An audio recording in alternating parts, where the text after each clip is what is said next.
안녕하세요. 금요사건 파일 디바제식합니다.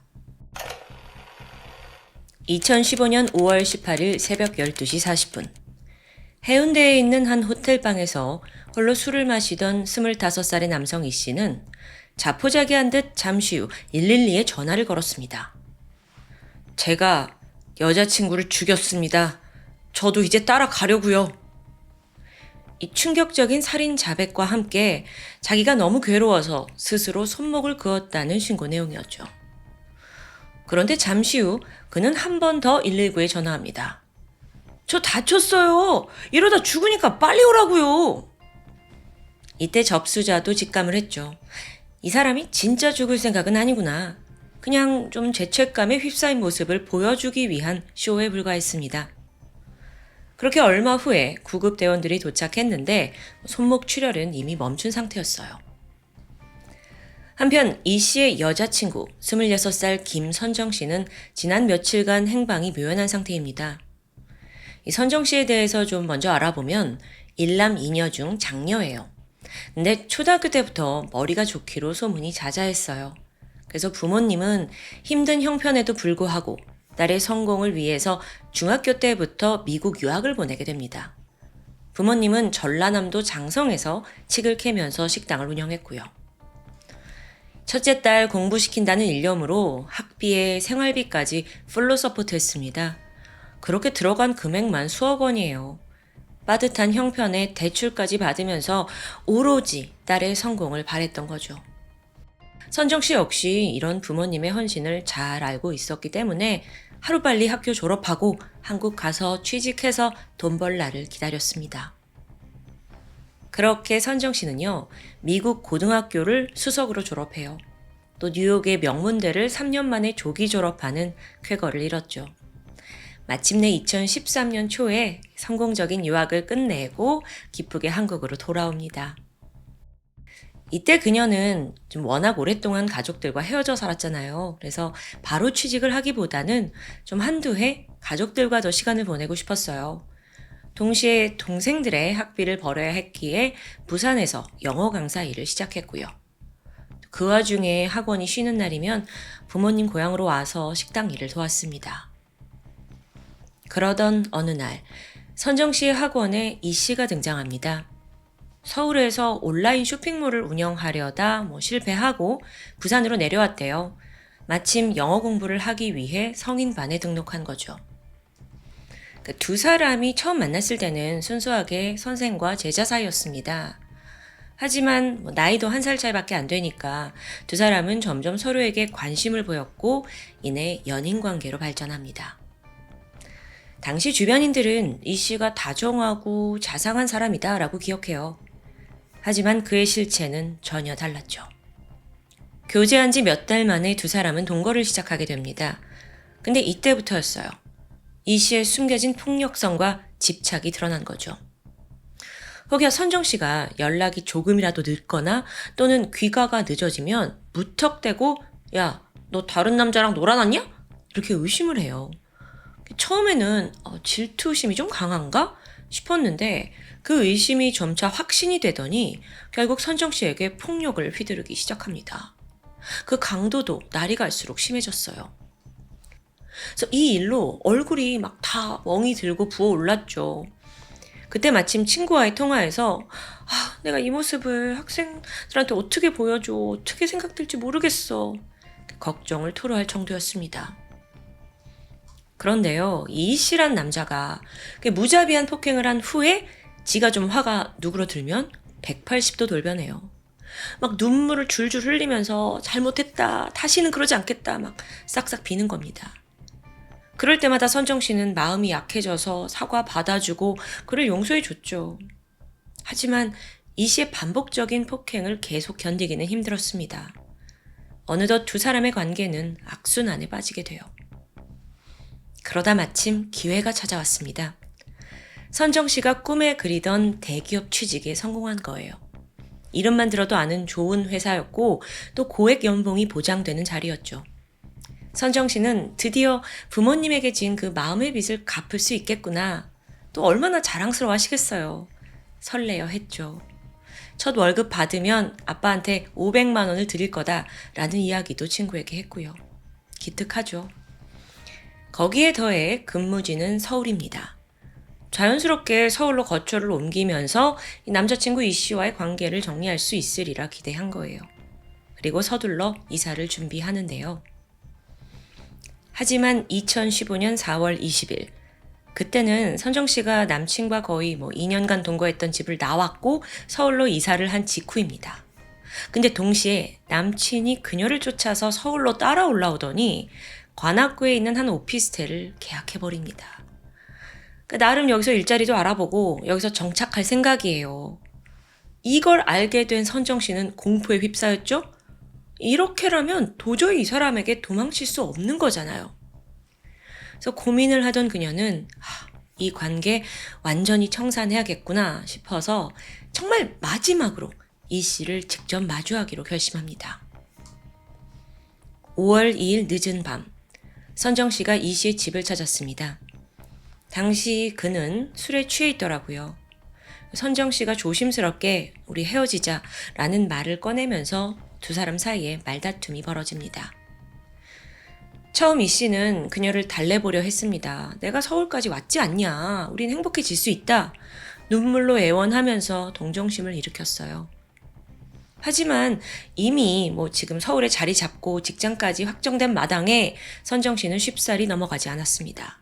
그런데 순간 자신의 통제를 벗어나려는 그 선정 씨 모습에 이 씨는 분노가 치밀었어요. 니까짓 게 취업 좀 했다고 날 버릴 수 있어? 이성을 잃더니 또 폭력을 휘두릅니다. 무자벽에 발로 찼어요. 그러니까 선정 씨가 쓰러졌죠? 그날 이 씨의 악력은 평소와는 많이 달랐어요. 점점 숨쉬기가 힘들어졌고 몇 분 후 선정 씨는 끝내 숨을 거두게 됩니다. 그리고 다음 날인 5월 3일입니다. 이 씨는 회사에 하루 휴가를 내요. 그리고 내내 싸늘한 시신이 된 여자친구와 한 방에 있었는데요. 잠시 후 그는 시신을 비닐에 한번 싸고 다시 이불로 감싸둡니다. 근데 언제까지 이렇게 방에 둘 순 없잖아요. 미친 듯이 막 인터넷 검색을 하더니 시신을 처리할 방법을 찾아 헤맸죠. 그러던 중에 시멘트를 이용해 안매장하는 방법. 이게 딱 눈에 들어왔어요. 그래 이거야. 냄새도 완전히 차단하고 사람들 눈에도 절대 띄지 않을 완벽한 방법이었습니다. 그리고 순간 또 그 충북 제천시 금성면에 있는 한 외딴 야산이 떠오른 거예요. 여기가 과거 선정 씨와 함께 간 적이 있기도 하거든요. 막 숲풀이 우거져 있어가지고 인적이 아주 드물어요. 또 거기 주민도 거기 되게 한적한 곳이다 이런 귀뜸을 해줬고요. 추후에 경찰이 이제 시신을 찾기 위해서 이 현장을 찾았을 때도 유기 장소를 찾는데 꽤 애를 먹었다고 해요. 그래서 그 당시에 주민들의 도움을 받아야 했을 정도죠. 그러니까 이제 범인 입장에서는 정말 완벽한 장소입니다. 안매장하기에요. 그래서 다음 날인 5월 4일 이 씨는 일단 회사에 출근을 해요.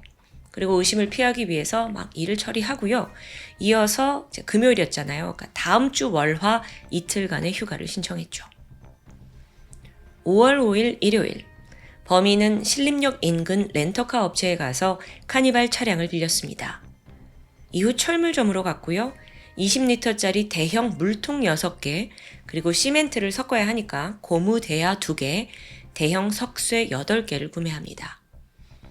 집으로 돌아온 후에는 선정 씨의 시신을 여행 가방에 넣었어요. 그리고 차에 옮겨 싣는데 마침 이 모습은 이웃 주민에 의해 목격됐죠. 그는 2시간 동안 차를 몰았고요. 자신이 미리 봐둔 금성면의 야산에 도착합니다. 자, 일단 바로 일을 진행한 건 아니었고요. 먼저 인근 모텔에서 이틀간 숙박을 결제했습니다. 그 모텔에서 야산까지, 야산 깊숙한 곳까지의 거리는 50m 정도 멀지 않았어요. 이 씨는 40kg짜리 시멘트를 어깨에 이고 걸어서 이동합니다. 그리고 이틀에 거쳐서 거의 무릎까지 오는 1m 깊이의 구덩이를 파요. 그런데 그의 계획은 굉장히 구체적이었죠. 이 구덩이를 더 견고하게 만들기 위해서 벽면에 다 시멘트를 바르게 됩니다. 5월 7일 화요일, 이 씨는 이 유기 장소를 만드는 모든 작업을 끝냈고요. 드디어 마지막으로 여행 가방을 끌고 산으로 올라갑니다. 우선 가방을 구덩이에 밀어 넣은 후에 다시 시멘트로 그 위를 꼼꼼히 덮었고 마지막 흙을 덮습니다. 아니 그랬더니 정말 모든 게 감쪽 같았어요. 누가 저 밑에 시신이 있다고 믿겠냐고요. 그러면서 잠깐의 안도감이 몰려왔죠. 근데 이후 그가 보인 행동은 다소 기이했습니다. 준비해온 소주를 꺼내더니 마치 제사를 지내듯이 막 이렇게 유기장소에 뿌려요. 이런 행동에 대해서 전문가는 혹여 범행이 발각될 시 자신은 이런 행동을 했다, 동정심을 유발하기 위한 심리적 계산이 아니었냐라고 분석하기도 합니다. 어쨌든 안매장을 끝냈고 그는 수원과 용인 쪽으로 이동해요. 뭘 처리해야 했냐면 그 범행에 사용한 삽, 고무 대야 다 여기저기에 버린 거죠. 치밀하게 범행의 흔적을 지워나간 겁니다. 그리고는 경찰의 수사를 따돌려야 하잖아요. 지금 선정 씨가 실종된 상태일 테니까 바로 잠적해버려요. 행동을 조심하는 듯 보이기도 하지만 그러면서도 친구들과 여행도 가고 친구들 불러서 술을 마시는 고삐 풀린 모습도 보였습니다. 한편 선정 씨가 사라졌다는 사실을 최대한 감춰야 해요. 그래서 이 씨가 그녀의 핸드폰을 가지고 선정 씨인 척 가족들에게 막 문자를 보냅니다. 아이러니하게도 그가 처음 선정 씨 아버지에게 문자를 보낸 건 5월 8일 어버이날이었어요. 사실 그는 선정 씨 말투를 너무 잘 알고 있습니다. 자주 사용하는 이모티콘까지요. 그래서 문자는 순조로웠죠. 약 50차례가량 문자를 주고받았지만 아버지도 의심을 하지 못했다고 해요. 이 씨의 계획은 치밀했고 또 그의 입장에선 문제가 없는 듯 보입니다.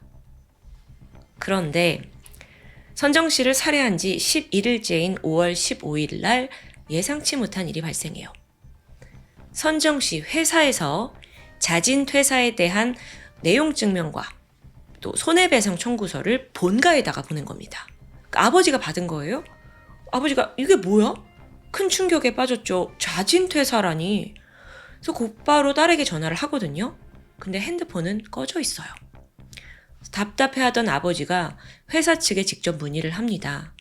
이때 회사는 뭐라고 답을 해주냐면 선정 씨가 미국 대학원에 가기 위해서 자진 퇴사를 했습니다. 라고 하는 거예요. 심지어 그녀가 퇴사하겠다고 문자를 보낸 건 5월 4일. 그러니까 이제 5월 8일에도 다 아버지랑 연락을 했는데 그동안 아무 말도 없었잖아요. 이거 다 이 씨가 보낸 거였죠? 사실 이 씨는요, 곧 있을 그 신입사원 트레이닝 기간에 선정 씨가 안 나타나면 이제 신고가 들어가니까 미리 퇴사 신고를 해놓은 거예요. 회사 측의 답을 듣게 된 아버지는 이거 너무 수상합니다.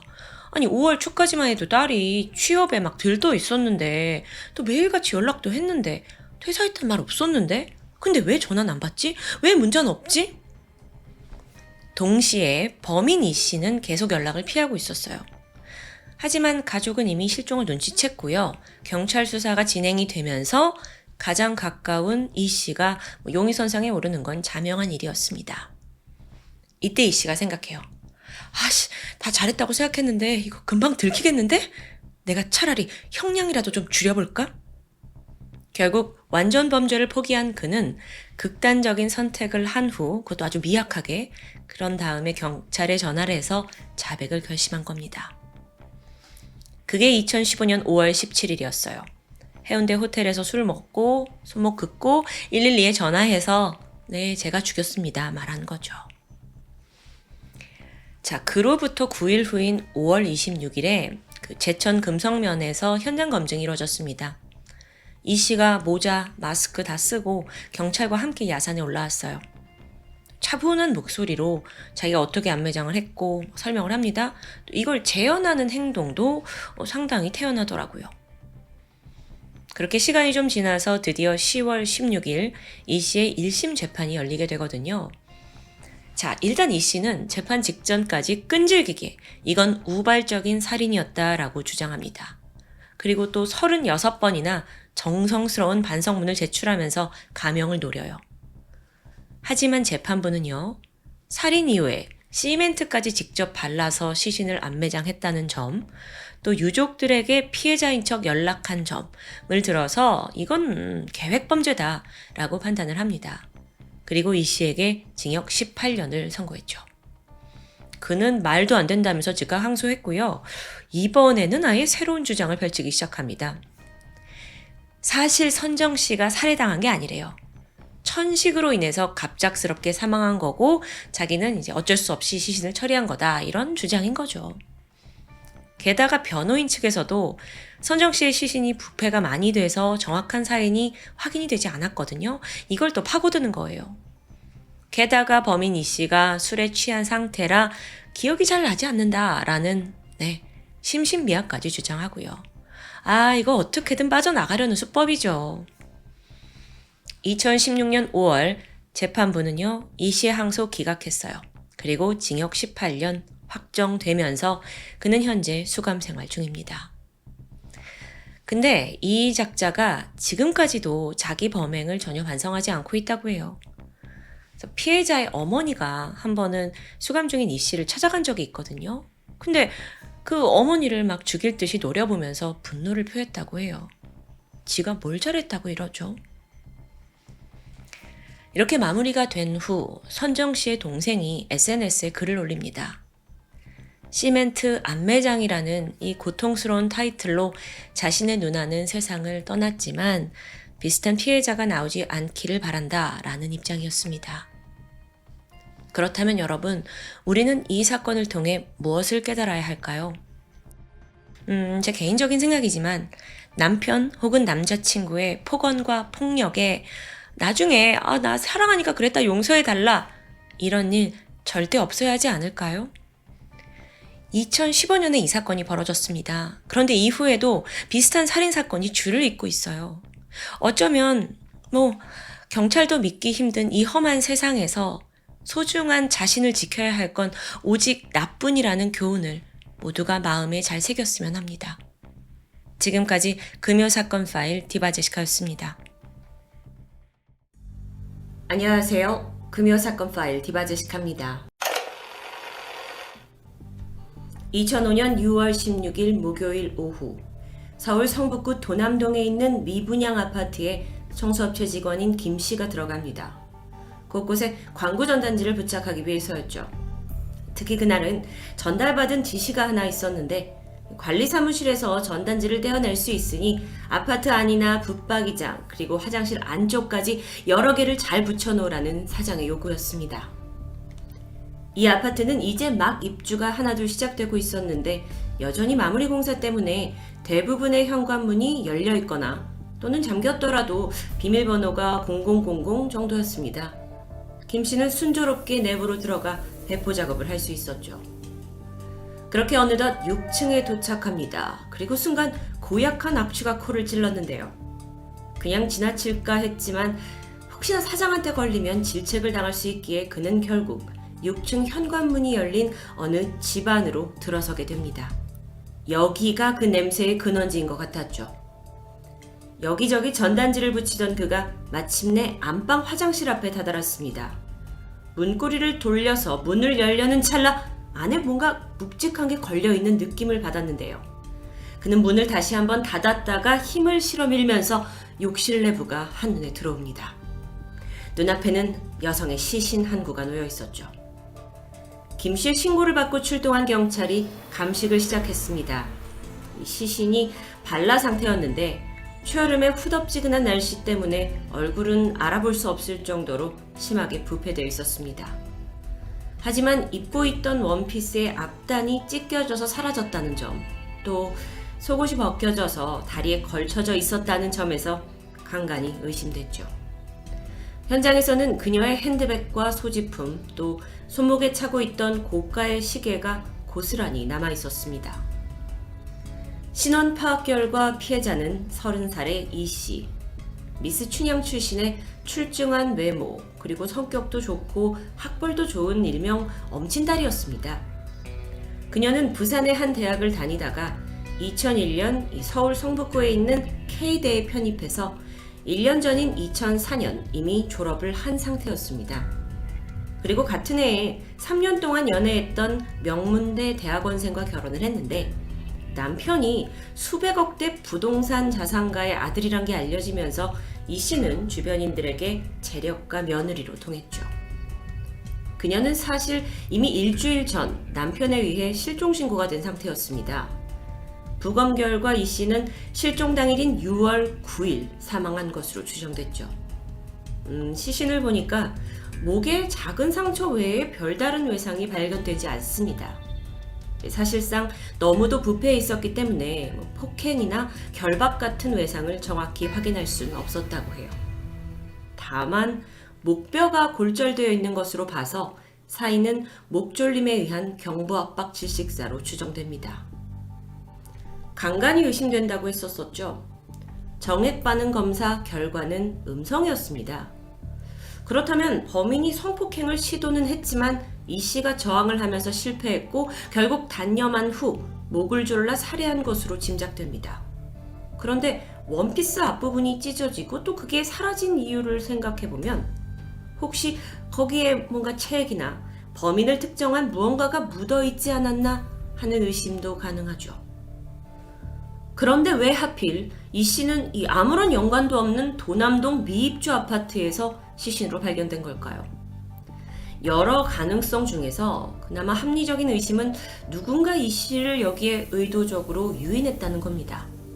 그런데 또 현장엔 그녀가 강제로 끌려 들어온 흔적이 보이지 않았어요. 그렇다면 강제가 아닌 면식범의 소행의 가능성이 높아집니다. 물론 피해자가 아파트 부근에서 위협을 느끼다가 우연히 여기로 도망쳐 왔는데 쫓아온 범인에게 살해당했을 가능성도 있죠.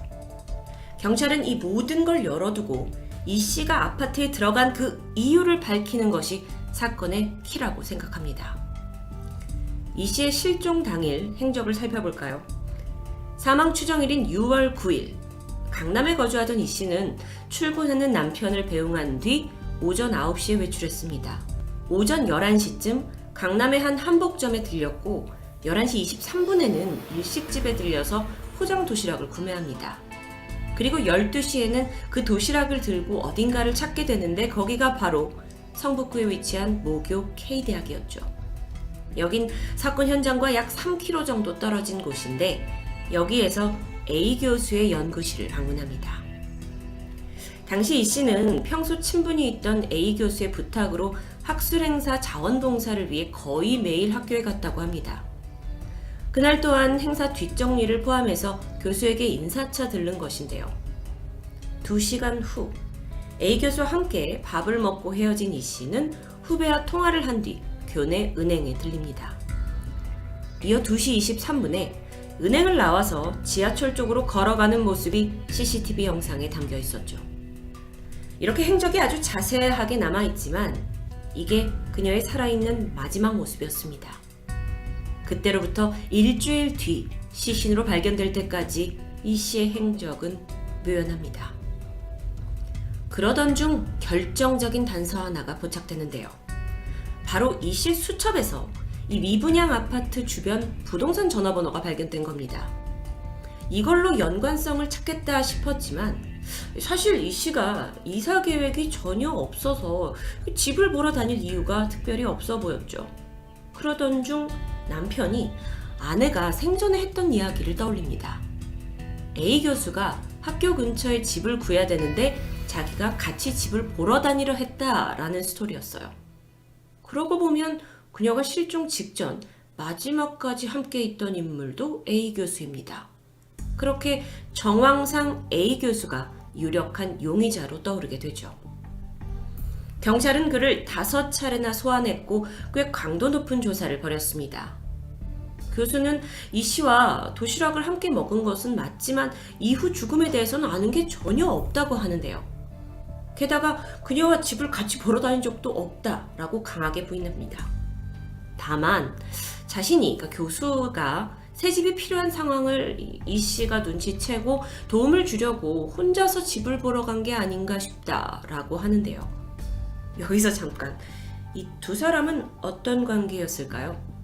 이 씨가 왜 그렇게까지 이 A 교수를 도와주고 싶어 했던 걸까요? K학교 재학생들에 따르면 미국에서 오랫동안 공부한 A 교수는 꽤나 학생들에게 친근한 성격으로 알려져 있습니다. 이 씨가 대학 시절에 이 교수와 친분을 맺었는데 졸업을 한 후에도 곧잘 그를 따르면서 평소 많은 조언을 구했다고 해요. 심지어 가족에게 A 교수를 직접 소개하기도 했죠. A 교수가 그녀와 그렇게 가까운 사이였다면 사실 이 씨를 죽일 이유가 없어 보이는데요. 사건 발생 2달 만에 시신의 정밀 검사 결과 새로운 2가지 사실이 드러납니다. 먼저 이 씨의 간과 비장에서 약 0.14%의 알코올이 검출돼요. 이건 사건 당시 그녀가 만취였다라는 것을 의미했죠. 그런데 이 씨는 평소 술을 즐기는 편이 아니었습니다. 시신의 위장에서 고춧가루, 밥알, 양파 같은 내용물도 있었는데 이걸 보면 누군가와 식사를 하면서 반주를 한 것으로 보이죠. 경찰은 이 점에 주목하면서 이 도남동 인근의 식당, 술집을 돌면서 누군가 이 씨와 식사하는 걸 봤는지 탐문 수사를 펼쳤지만 목격자는 없었습니다. 새롭게 발견된 2번째 사실은 피해자의 가슴에 묻어있던 타액에서 남성의 유전자가 발견된 겁니다. 이거야말로 결정적인 증거죠. 그런데 경찰이 여기서 약간의 꾀를 냅니다. 그리고 유력한 용의자 A 교수에게 시신에서 남성의 유전자가 발견됐다라는 말을 흘리게 되자 갑자기 그가 입을 열게 되죠. 사실 자신과 이 씨가 내연 관계였다는 고백입니다. 그리고 실종 당일에 같이 점심을 먹었고 육체적 관계도 맺었다는 걸 실토했죠. 경찰로서는 이게 발견된 게 교수의 DNA다라고 말하지도 않았는데 약간 재발절이듯 자백한 상황입니다. 그렇다면 교수가 여태 죽은 피해자와의 관계를 숨겨왔고 또 거짓 증언을 했다는 점에서 그를 향한 의심은 더욱 짙어질 수밖에 없겠죠. 심지어 수상한 흔적이 연이어 포착되는데요. 실종 당일 저녁 9시 교수는 이 씨의 남편에게 전화를 걸어서 집에 잘 들어갔는지 확인을 한 내역이 있습니다. 이때까지만 해도 남편은 아내의 실종 사실을 전혀 모르고 있던 때예요. 교수는 저녁에 회식이 있었는데 학교 근처 중국집에서 술을 마셨고 이 씨가 답장이 없다 걱정이 돼서 확인차 연락한 거라고 말했습니다. 이 말들을 우리가 그대로 믿을 수 있을까요? 중국집에 있었다라는 건 동료 교수들의 증언으로 사실로 판명되죠. 그런데 여전히 이상한 점이 있습니다. 교수는 자기가 중국집에 7시 반에 도착했다 라고 했지만 종업원에 따르면 일행보다 30-40분 정도 늦은 저녁 8시쯤 도착했다고 하는데요. 자, 이 시간대가 왜 중요한지 설명드리도록 하겠습니다. 피해자가 실종되던 날 이 미분양 아파트에서 오후 2시에서 4시까지 방충망 설치 작업이 있었습니다. 그 말인즉슨 그때까지만 해도 이 씨는 이 아파트 현장에 없었던 거죠.